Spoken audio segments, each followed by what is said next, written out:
और पहला सवाल राजीव आपसे, क्या राजीव गुजरात विधानसभा चुनाव में इस बार मुद्दा शिक्षा रहेगी, शिक्षा मॉडल रहेगा, क्योंकि शिक्षा पर ज्यादा जोर दिया जा रहा है। और दूसरा, मैं जमीनी हकीकत शिक्षा की गुजरात के स्कूल्स कॉलेज जानना चाहती हूं आपसे, है क्या?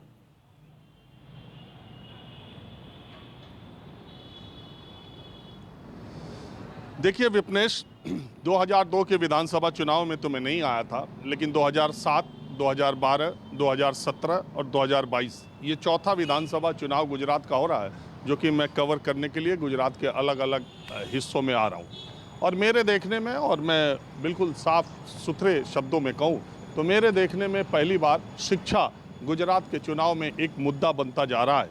और इसे आम आदमी पार्टी ने ऐसा करके कि दिल्ली में उन्होंने शिक्षा में ऐसी क्रांति ला दी है, और उसी तरह की क्रांति वो गुजरात की धरती पर लाने वाले। दिल्ली के सारे सरकारी स्कूल कितने बदल गए हैं और कितनी अच्छी शिक्षा दिल्ली में हो गई है, ये दिल्ली वाले ज़्यादा अच्छे तरीके से बता सकते हैं, क्योंकि सारे सरकारी स्कूलों तक पहुंचना या चुन के अच्छे स्कूलों तक पहुंचना या चुन के ख़राब स्कूलों तक पहुंचना पूरी तस्वीर को क्लियर नहीं करेगा।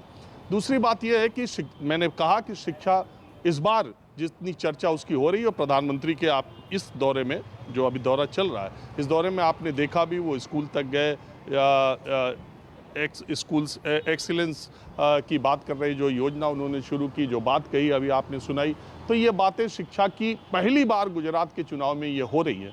और इसका क्रेडिट लेने की कोशिश या पूरा दम आम आदमी पार्टी लगा रही है, वो भी आपने देखा है।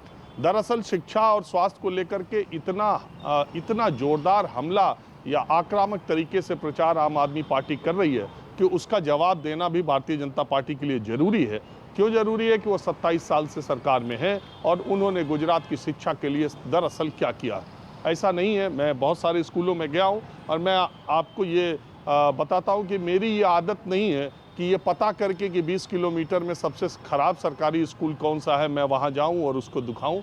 और न मेरी ये आदत रही है कि मैं 20 किलोमीटर में ये पूछ के कि सबसे अच्छा स्कूल कौन सा है वहाँ जाके दिखाऊँ। मैं जहाँ जैसे जाते आते रहा हूँ, तो मुझे गुजरात के कमोबेश स्कूल जो सरकारी दिखे वो ठीक ही दिखे। अभी कोई बदहाल, हालांकि मैं बहुत सारे ऐसे इलाकों में नहीं गया हूँ जहाँ की बातें कही जाती हैं कि बदहाल स्कूल उधर है।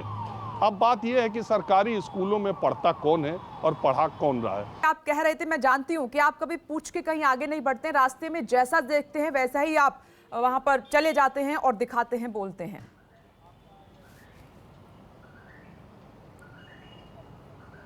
तो मैं ये कह रहा था कि विपनेश, ऐसा नहीं है कि गुजरात के सारे स्कूल अंतर्राष्ट्रीय स्तर के हो गए हों, और ऐसा भी नहीं है कि गुजरात के सारे स्कूल एकदम बदहाली की स्थिति में है। मैं बहुत सारे, जैसे भूपेंद्र ने बताया, बहुत सारे सरकारी स्कूलों की कमोबेश दशा एक ही है, और बहुत सारे स्कूल ऐसे भी हैं जो बहुत अच्छे भी हैं।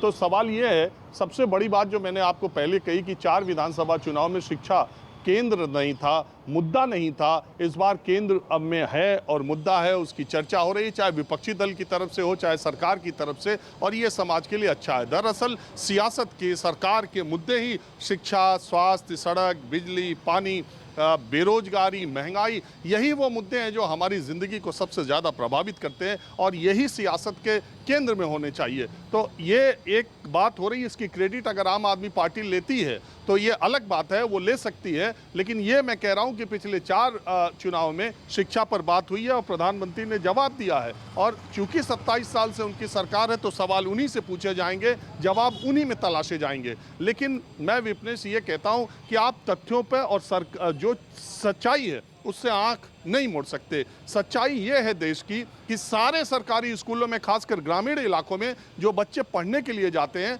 वो गरीबों के बच्चे जाते हैं, वो मिड डे मील के लिए जाते हैं। मेरी बात मैं आपको बताऊं, मिड डे मील खाना मिलेगा इसलिए जाते हैं, उन्हें यूनिफॉर्म मिलता है इसलिए जाते हैं, परिवार के लोग इसलिए भेजते हैं, कई बार स्कॉलरशिप के लिए भेजते हैं, और इन्हीं वजहों से सरकारी स्कूलों में जो उपस्थिति है वो बढ़ पाती है। ये प्रयास किया जाता है सरकार की तरफ से, इतने प्रयास करने के बाद तब जाकर के गाँव में पढ़ने के लिए लोग भेजते हैं। और ये किसी भी राज्य की सच्चाई यही है।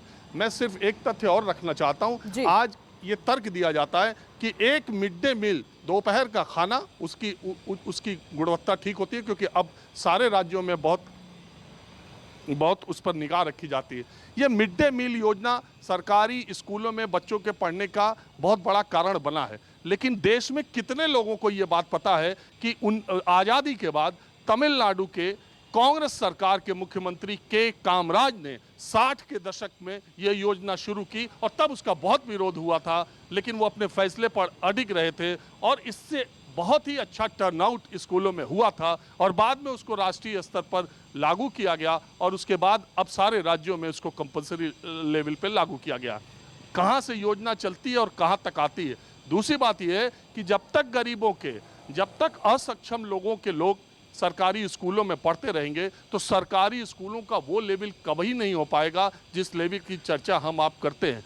जब तक प्रभावशाली लोगों के, जब तक बड़े लोगों के इलाज सरकारी अस्पतालों में न होने लगे, प्राइमरी हेल्थ सेंटर में न होने लगे, प्राइमरी स्कूल में उनके बच्चे न पढ़ने लगे, तब तक सरकारी स्कूल सियासत का मुद्दा भले हो सकता है, शिक्षा का मुद्दा नहीं हो सकता। राजीव, ये आपने एकदम सही और सटीक बात कही है। शिक्षा स्वास्थ्य का स्तर तब हम अच्छा मानेंगे जब राजनेता अधिकारी अपने बच्चों का वो एडमिशन वहां कराएंगे, अपना इलाज सरकारी अस्पतालों में कराएंगे, तब हम मानेंगे।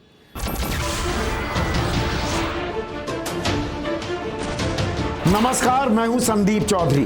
अगर आपको ये वीडियो पसंद आया हो तो इसे लाइक और शेयर जरूर करें और हाँ, हमें सब्सक्राइब और फॉलो करना ना भूलें ताकि आप देश और दुनिया की कोई खबर मिस ना करें। तो जुड़िए हमारे साथ और देखते रहिए News 24।